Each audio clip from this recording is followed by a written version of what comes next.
Olivia Adams stared at the sentence on her phone, and suddenly the room felt smaller. Her chest tightened. Her breath slowed. She was sitting across from one of the most powerful men in Nigeria, Kizito Marley, inside a quiet, elegant lounge at the top of Marley Towers in Victoria Island, Lagos.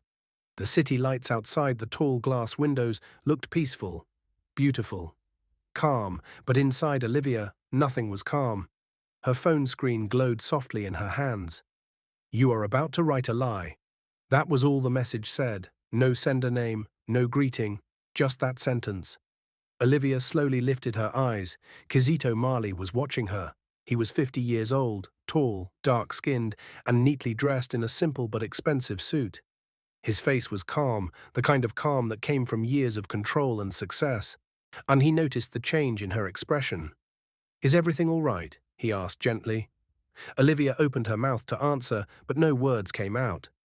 Because deep inside her, a painful truth was beginning to form. She had agreed to write his life story, but someone out there believed the story she was about to write was not the real one. And before she could even understand what that meant, her phone vibrated again. Another message appeared. This one was longer, and the first line made her heart sink. "There is a part of Kizito Marley's life that must never be written." Olivia felt tears sting her eyes, not from fear, but from confusion. She looked up at Kizito Marley again, and in that quiet moment she wondered, what kind of truth was she being asked to hide? 2 weeks earlier, Olivia Adams was living a very simple life. She lived in a small apartment in Surulere. The walls were old, the paint was fading, and the fan worked only when there was steady light. But Olivia didn't complain. She loved words, she loved stories, and she loved telling the truth through writing. At 27, Olivia was a biographer, a writer who told people's life stories. Not the loud, dramatic kind, the quiet, honest kind, the kind that showed mistakes, lessons, and growth. She believed every life had meaning. One afternoon, while editing a small biography on her old laptop, she received an email. At first, she thought it was a mistake. Then she read the name, Kizito Marley. Her heart skipped. Everyone knew Kizito Marley. He was a billionaire businessman, respected, admired, and often called self-made by magazines and news shows. The email was polite and short, and he wanted a personal biographer, someone to write his life story. Olivia read the message again and again, her hands shaking. This was bigger than anything she had ever imagined. Her best friend, Bissy, screamed with joy when she heard the news. "This is your big break," Bissy said. "This will change your life." Olivia smiled, but deep inside, she felt something else. A small, quiet worry she couldn't explain. Marley Towers was taller and brighter than Olivia imagined. Everything inside was clean, quiet, and carefully arranged. She was led into a comfortable waiting room where a man named Femi introduced himself as Kizito Marley's assistant. "You come highly recommended," Femi said kindly. That made Olivia relax a little. Then Kizito Marley entered the room. He didn't rush, he didn't speak loudly, but his presence filled the space. They spoke for a long time, about writing, about legacy, about how people are remembered. "I want a biography that inspires," Kizito said calmly, "a story that shows discipline, hard work, and growth." Olivia nodded. "A real story does that best, sir." Kizito smiled gently. "Yes," he said, "but real stories sometimes need careful telling." Olivia frowned slightly. "Careful how?" Kizito paused, then he said something that stayed with her. "Not every chapter of a life is meant for public eyes." The room was quiet. Olivia felt the weight of that sentence. Still, when the offer came with generous pay and full access, she accepted. She told herself she could handle it. She told herself she would stay honest. Now, sitting across from Kizito Marley in the quiet lounge, and Olivia realized how difficult that promise would be. She locked her phone screen and placed it face down on the table. Kizito noticed. "You seem distracted," he said softly. Olivia took a breath. "I received a message," she admitted. Kizito nodded slowly. "Being close to public figures can attract opinions." Olivia studied his face. He did not look angry. He did not look nervous. But there was something else. A sadness. A tiredness. Like someone who had spent years protecting something fragile. Sir, Olivia asked carefully, when you asked me to write your story, did you want the whole truth? Kizito looked at her for a long moment. Then he said quietly, I want the truth that helps people. Olivia's heart ached, because she understood what he meant. Some truths heal, some truths hurt, and some truths once spoken cannot be taken back. Her phone vibrated again, another message. She did not open it. But she felt it, the pressure, the choice. Write a story that looks perfect, or search for a truth that may change everything. As the doors slowly closed, one thought echoed in her mind. If she hides the truth, who is she protecting? And if she tells it, who might she hurt? The elevator doors shut. And Olivia Adams knew one thing for sure: she had agreed to be his personal biographer, but not the real story. The elevator ride down from the top floor of Marley Towers felt longer than it should. Olivia Adams stood alone, her handbag pressed against her side, her phone heavy in her palm. The soft music playing inside the elevator did nothing to calm her thoughts. Not every silence is evil. Some silences are protection. Femi's message replayed in her mind again and again. When the elevator doors finally opened, Olivia stepped out into the busy Lagos afternoon. Cars honked, people talked, life moved on as if nothing had changed. But for Olivia, everything had. She had come to Marley Towers to write a biography. Now she was walking away with a quiet burden she did not ask for. The next morning, Olivia sat at her small desk in Surulere. Sunlight crept through the window, touching the stack of notebooks she had prepared for Kizito Marley's story. She opened her laptop and stared at the blank page. That was the title Kizito himself had approved. Olivia's fingers hovered over the keyboard. She began to type. She wrote about his childhood, how he grew up in a modest home, how he was quiet and focused in school, how teachers said he had big dreams. She wrote about his early business efforts, his patience, his long nights studying markets and ideas. Everything she wrote was true, but it was not complete. Each time she paused, she felt it, that invisible line she had been warned not to cross. Somewhere beyond the words she was typing lived another story, a story no one wanted written. Olivia leaned back in her chair and sighed. This is not how biographies are supposed to feel, she whispered to herself. A visit from the past. Later that afternoon, Olivia traveled back to Victoria Island for her scheduled interview session with Kizito Marley. This time, the meeting took place in his private library. The room was quiet and warm, filled with tall shelves of books. Not business books, not money books, history books, biographies, memoirs. And Olivia noticed that immediately. You read a lot of life stories, she said. Kizito nodded. I learn from them. She sat across from him and opened her notebook. I've started the first chapters, she said. You were focused even as a child. Kizito smiled faintly. Focus was my escape. Olivia looked up. Escape from what? The smile faded slightly. Poverty, he said after a moment, and expectations. Olivia waited, but he did not continue. Instead, he leaned back in his chair. Have you ever noticed, he said calmly, that people love success stories, but they don't always love the process? Olivia nodded. The process is messy. Yes, Kizito agreed, and sometimes misunderstood. There it was again, that careful distance. Olivia wrote down what he said, even though her instincts told her there was more behind the words. As days passed, Olivia worked closely with Kizito. He answered her questions politely. He shared stories, he allowed her to attend events and observe his routine. But Olivia noticed something strange. There were years in his life that felt empty. When she asked about certain timelines, Kizito redirected the conversation. When she mentioned old partnerships, he gave short answers.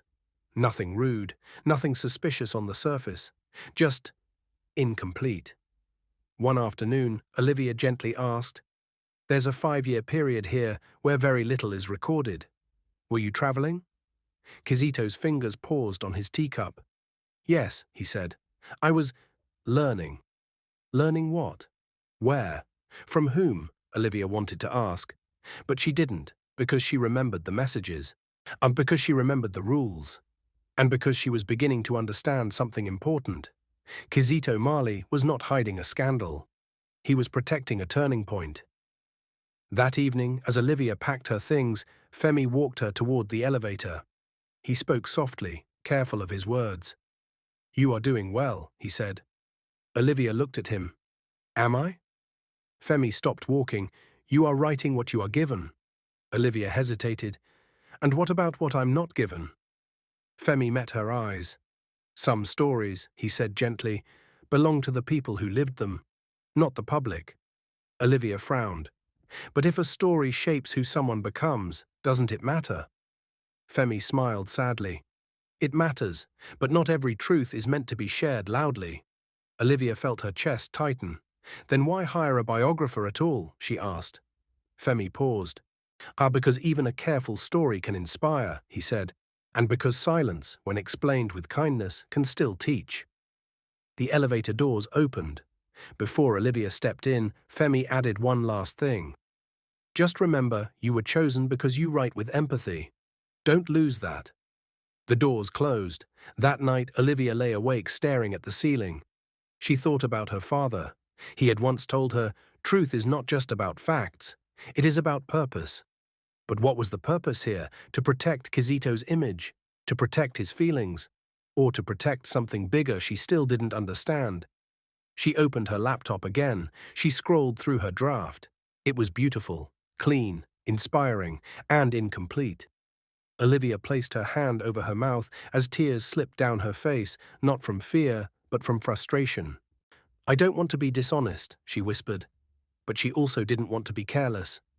2 days later, Olivia received an invitation. Not by email, not by message. A handwritten card delivered to her apartment.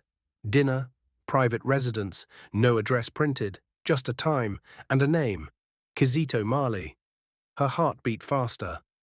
That night, Olivia dressed simply and followed the driver who arrived for her. They drove through quiet streets until they reached a calm, well-lit home far from the noise of the city. Inside, the house felt warm, personal, human. This was not the world of boardrooms and cameras. This was something else. Kizito welcomed her himself. They ate quietly at first. Then, after a long pause, Kizito spoke. "You are struggling with this book," he said. Olivia nodded slowly. "Yes," he sighed. I expected that." Olivia gathered courage. "Sir, are you asking me to hide something important?" Kizito looked at his plate for a moment. Then he said something that surprised her. "I am asking you," he said, "to write the story of who I became, not every painful step of how I got there." Olivia listened carefully. "There are moments in my life," he continued, "that taught me lessons I am not ready to teach publicly." Olivia's voice was soft. "Because they are painful?" "Yes," he said, "and because they involve people who deserve privacy." Olivia nodded slowly. For the first time, she did not feel pushed. She felt trusted. Olivia Adams did not open the letter immediately. She sat in the back seat of the quiet car as it moved through the calm Lagos streets. Streetlights passed by like slow thoughts, and her fingers rested on the thin envelope, feeling its edges, its weight. It felt heavier than paper. It felt like trust. When she finally opened it at home, she sat on her bed, knees pulled close, the fan humming softly above her head. The handwriting inside was neat, careful, and very human. "To the woman I failed before I learned how to succeed, I am sorry that my silence taught you pain. I am sorry that my ambition made me forget kindness, and I am sorry that the world knows my name, but not yours." Olivia stopped reading. Tears filled her eyes. This was not a confession of wrongdoing. It was a confession of regret.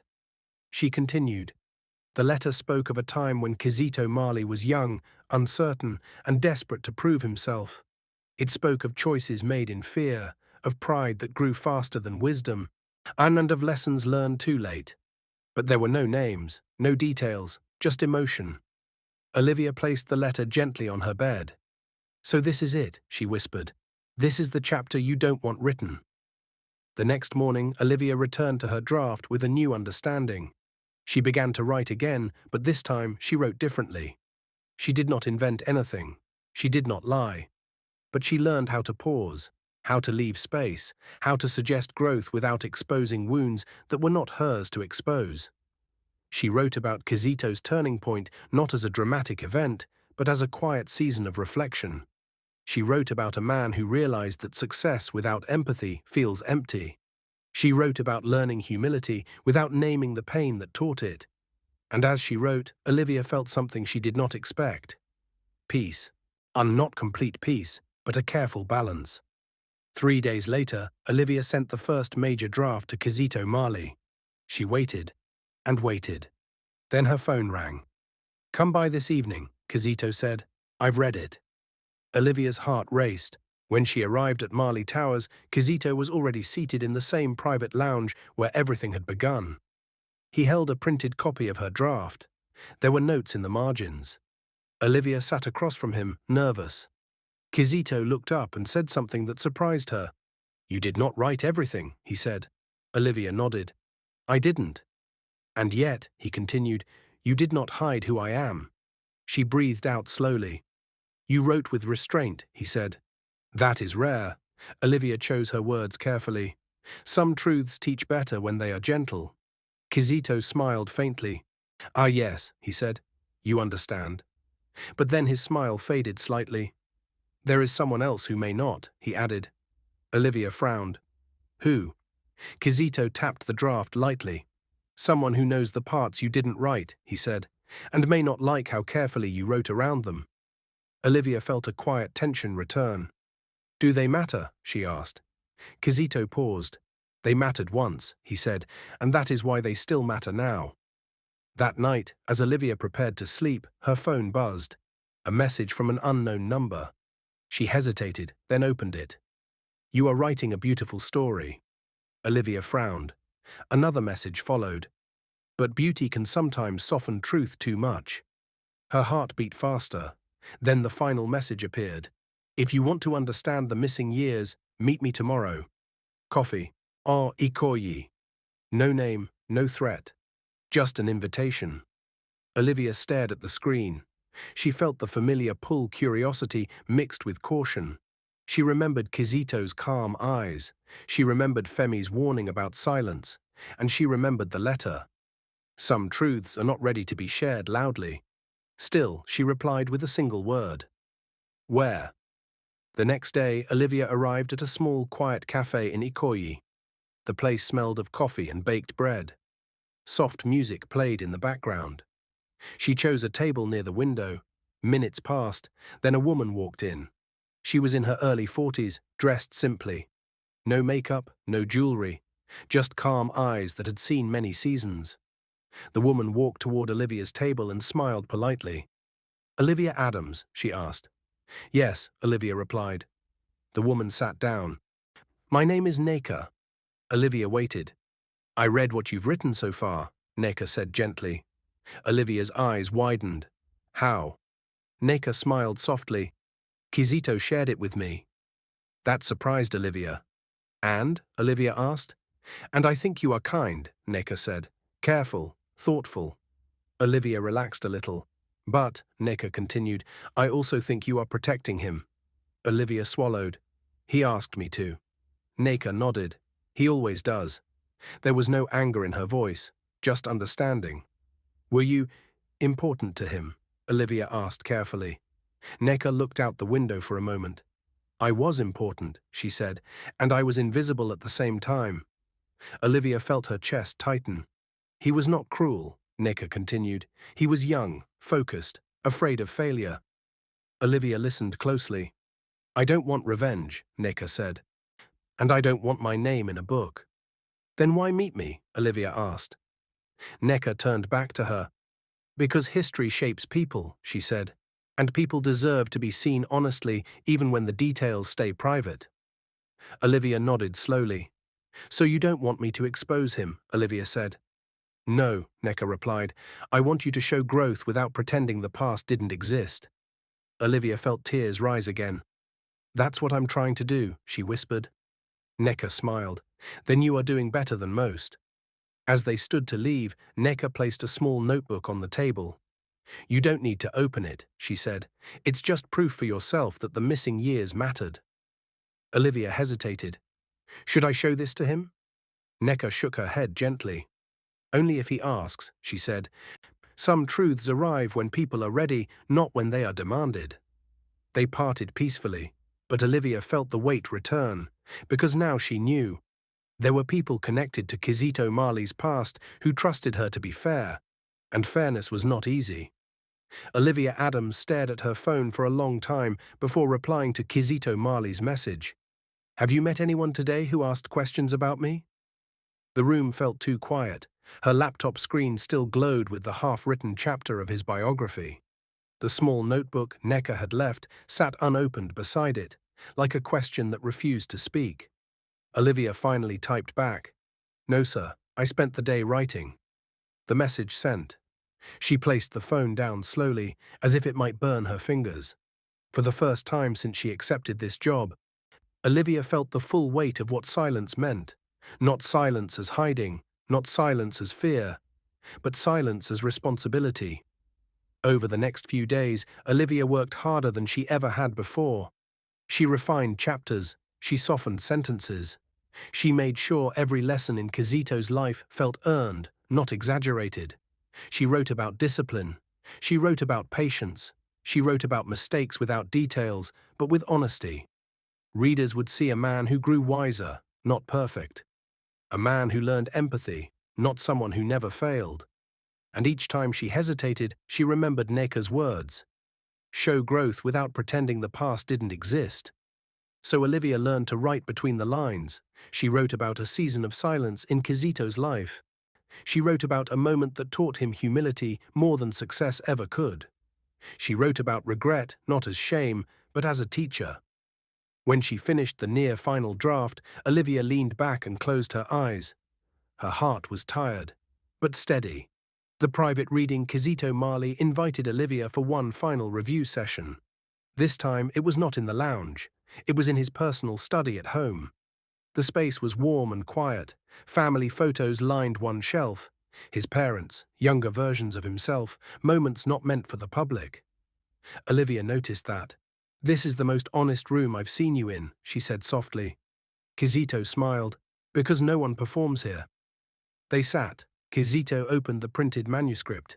He read slowly, page after page. Minutes passed, then an hour. Olivia watched his face closely. Sometimes he nodded. Sometimes he paused. Once, she saw his jaw tighten slightly. Finally, he closed the manuscript. You did something very difficult, he said. Olivia held her breath. What did I do? You respected my life, he replied, without turning it into a performance. She exhaled. But, Kizito added, you also left gaps. Olivia nodded. Yes. People will ask questions, he said. They always do, Olivia replied. Kizito looked at her. Are you ready for that? Olivia answered. I'm ready to stand by what I wrote. For a long moment, Kizito said nothing. Then he reached into a drawer and pulled out a sealed envelope. This stays with me, he said, placing it back. But I want you to know it exists. Olivia nodded. That was enough. The voice of the public. A week later, the announcement was made. Kizito Marley's official biography would be released soon. The media reacted immediately. Headlines praised the book's tone. People said it felt calm, thoughtful, and different. But not everyone was satisfied. Olivia began to receive emails. Some were kind, some were curious, and some were sharp. This book feels incomplete. Why are certain years skipped? Is this truth or image control? Olivia read every message carefully. She did not reply. She had written what she could stand behind, and she reminded herself of something important. A biography does not own a life. It only reflects it. One evening, as Olivia prepared dinner in her small kitchen, there was a knock on her door. She froze. Nobody visited without calling. She opened the door slowly. Femi stood there. No suit this time, just a simple shirt. I hope I'm not disturbing you, he said. Olivia stepped aside. Please come in.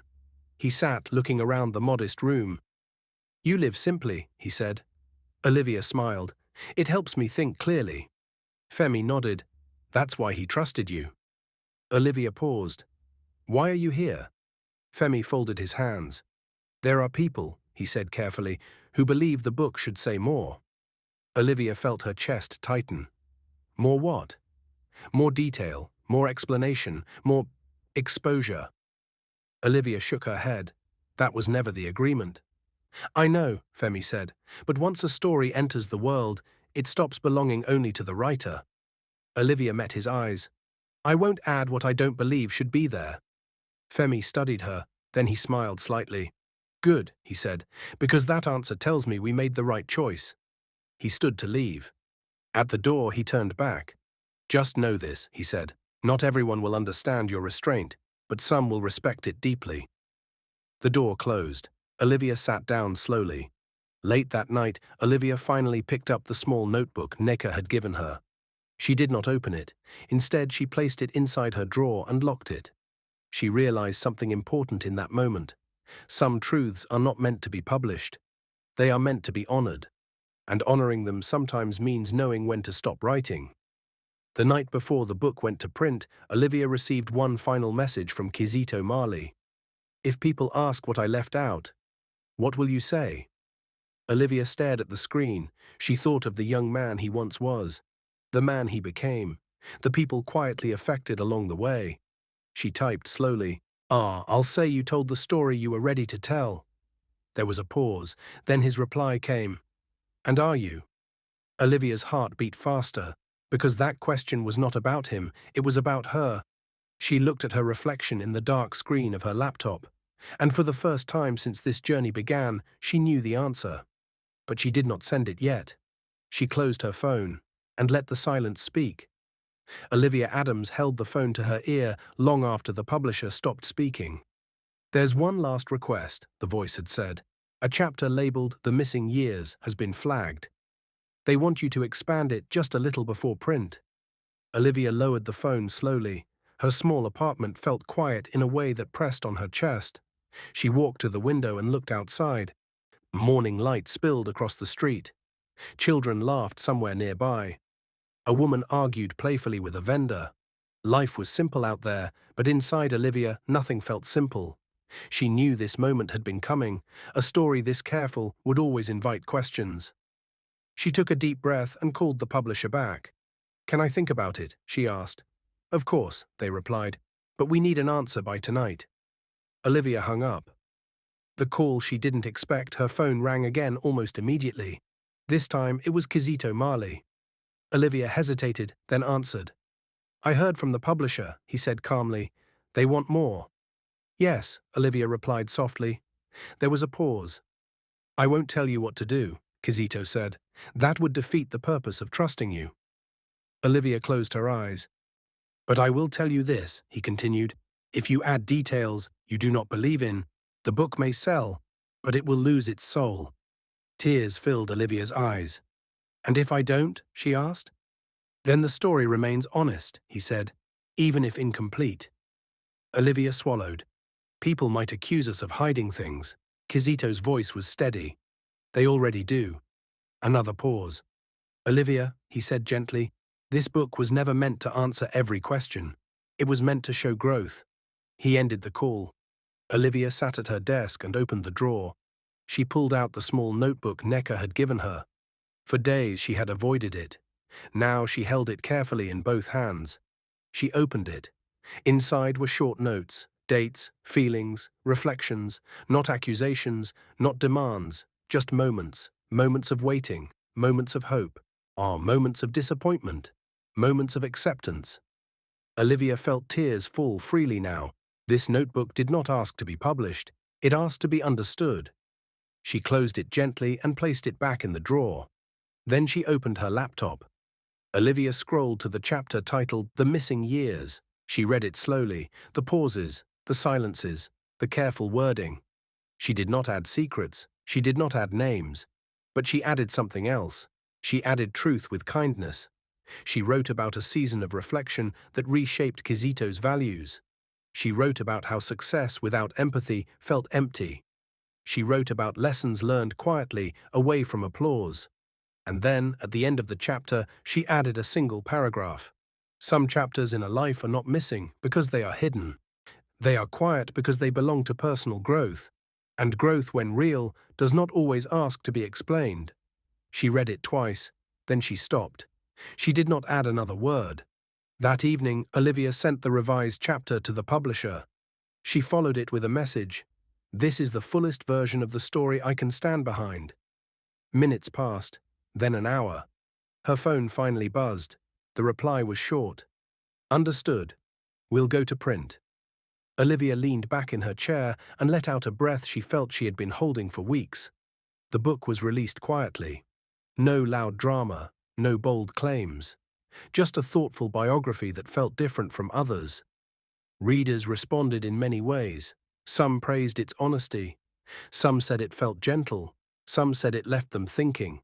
And yes, some still asked questions. But something unexpected happened.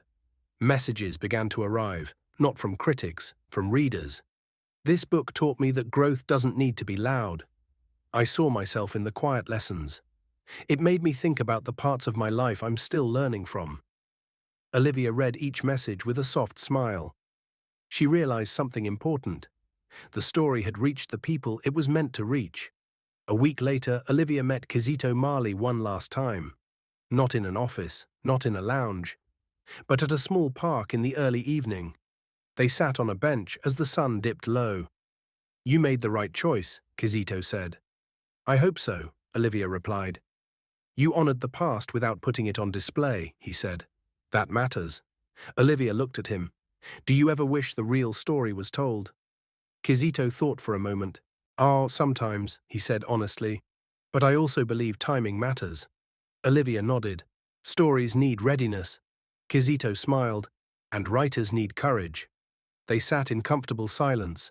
Then he stood. "Thank you," he said, "not just for the book, but for understanding."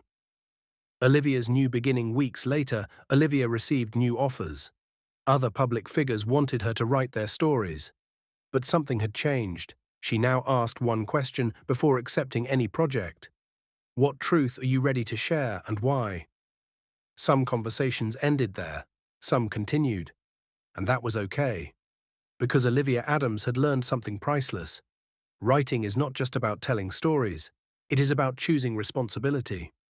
One evening, Olivia sat alone at her desk, looking at a copy of the book. She ran her fingers over the cover and whispered to herself, "I agreed to be his personal biographer." She paused, "But not the real story." Then she smiled gently, because she finally understood what that meant. The real story was not hidden. It was simply handled with care. And sometimes, the most honest thing a writer can do is know when to stop writing.